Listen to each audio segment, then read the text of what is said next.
પાટણના સંડેર ખાતે હજારો પાટીદારોની ઉપસ્થિતિમાં ઉત્તર ગુજરાતના પ્રથમ ખોડલધામનું શિલાપૂજન કરાયું. સમગ્ર ગુજરાતમાં ખોડલધામ સંકુલના 6 જેટલા નિર્માણ કરવાનું આયોજન.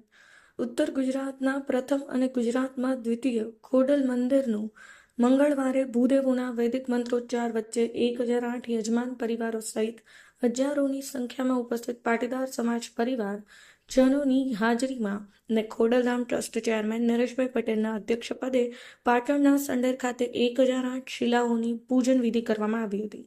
માત્ર પાટણ જ નહીં, ખોડલધામ ટ્રસ્ટ દ્વારા શિક્ષણ, આરોગ્ય અને સામાજિક કાર્યો માટે રાજ્યભરમાં કુલ 6 સ્થળો ખોડલધામ સંકુલનું નિર્માણ કરવા માટેનું આયોજન હોવાનું ખોડલધામના ટ્રસ્ટીઓએ જણાવ્યું હતું.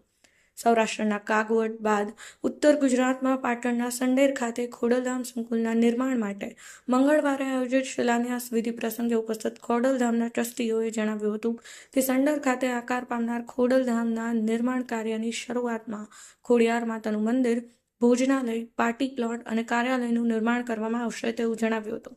સંડેર ખાતે આયોજિત શ્રી ખોડલધામના શિલાપૂજનમાં ઉત્તર ગુજરાતના પાટણ, મહેસાણા, બનાસકાંઠા, સાબરકાંઠા, અરવલ્લી અને ગાંધીનગર જિલ્લાના 250 જેટલા ગામોમાંથી અને સૌરાષ્ટ્રમાંથી આશરે 8000થી વધુ પાટીદારો આ શિલા પૂજન વિધિમાં જોડાયા હતા, જેમાં ખોડલધામ ટ્રસ્ટના પ્રમુખ નરેશભાઈ પટેલ સહિતના ટ્રસ્ટીઓ ખાસ ઉપસ્થિત રહ્યા હતા.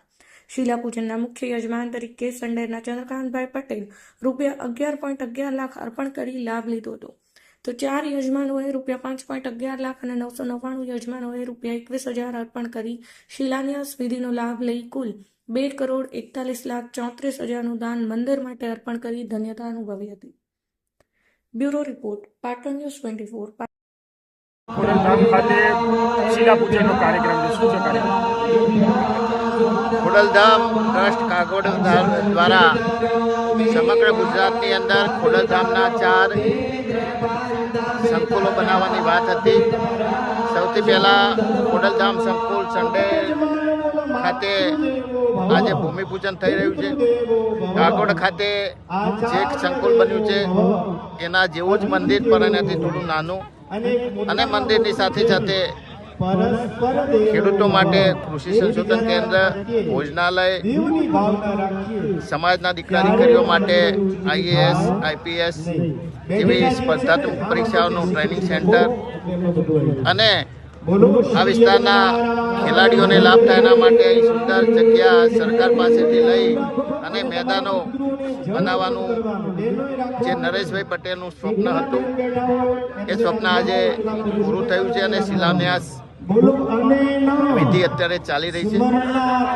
સમગ્ર ઉત્તર ગુજરાતમાંથી 1008 શિલાપૂજન થઈ. એની અંદર તમે જુઓ એ રીતે તમામ શિલાઓનો આજે વિધિવત રીતે શાસ્ત્રોક્ત વિધિથી શિલાપૂજન થઈ રહ્યું છે. સમગ્ર ઉત્તર ગુજરાતમાંથી મોટી સંખ્યામાં લોકો શિસ્તબદ્ધ રીતે અહીં ભાગ લીધો છે.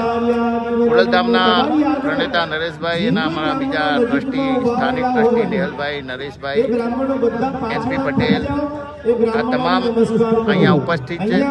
છેલ્લા 4-5 દિવસથી આજે મહેનત કરી અમારા ટ્રસ્ટી ભરતભાઈ પીપરિયા અને ખોડલધામની ટીમ અને આ વિસ્તારના ખોડલધામના કન્વીનરો, ગામના યુવાનોએ સુંદર મજાનું મહેનત કરીને આજે તમે જુઓ છો કે એકદમ શિસ્તબદ્ધ રીતે આજે શિલાન્યાસ વિધિ સંપન્ન થઈ રહી છે.